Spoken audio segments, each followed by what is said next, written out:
Hello friends, what does it mean to be truly sorry for your sins? Well, it begins with a remorseful heart, realizing we've offended our loving Creator by breaking His law. This is called conviction, and it's not just knowing we've done something wrong, but it's a sorrow that cuts to the core.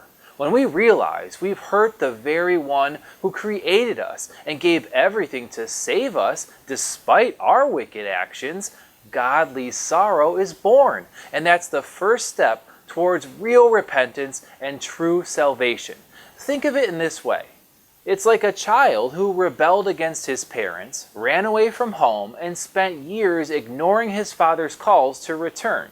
Then one day, he comes back. His father is glad to see his son again, yet he's also heartbroken for what his son did. It's at that moment when the child realizes how deeply he hurt his father that his heart breaks. Likewise, when a person is truly sorry for their sin, they don't just say, "Oops, I broke a rule, sorry about that." No, they cry out with deep remorse, "Oh God, I broke your heart." That's when the soul surrenders under the weight of grief, and in that moment of collapse, God draws near and heals their broken relationship. This is what godly sorrow looks like, and what it means to be born again. It's not just repeating a prayer or joining a church, but it's having your heart pierced by love.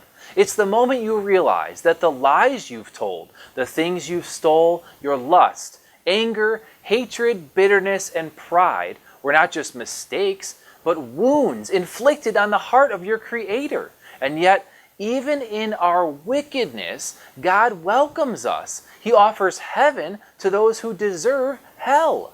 Friends, godly sorrow requires humility, a willingness to surrender, admit our guilt, and take ownership for our sins. This is the attitude that leads to everlasting life.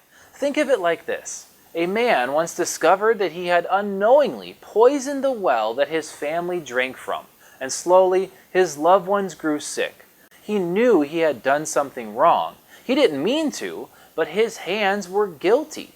And so, instead of denying it or blaming others, he fell to his knees and took accountability for his actions. More than that, he dug a new well with clean water. His sorrow and love for his family restored both the well and his heart. You know, when I think about my own life, I hate the terrible things I've done, the wicked sins I've committed.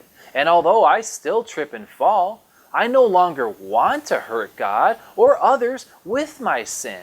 And that's the mark of a true believer. Our tears of remorse and the fruit we bear become the evidence of our new life in Christ.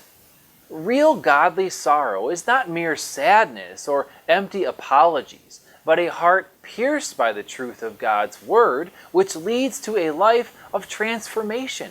Friend, you may claim to know God, but has your heart ever been pierced by the truth of His Word? Have you ever mourned over your sin, leading you to repent? Don't harden your heart with pride. Let the sorrow come. Let the tears fall. Take responsibility for your actions. God resists the proud, but He welcomes a humble heart. In fact, He's waiting with open arms for you to surrender. Heaven is not for people who hide their guilt. It's for the broken who confess their sin.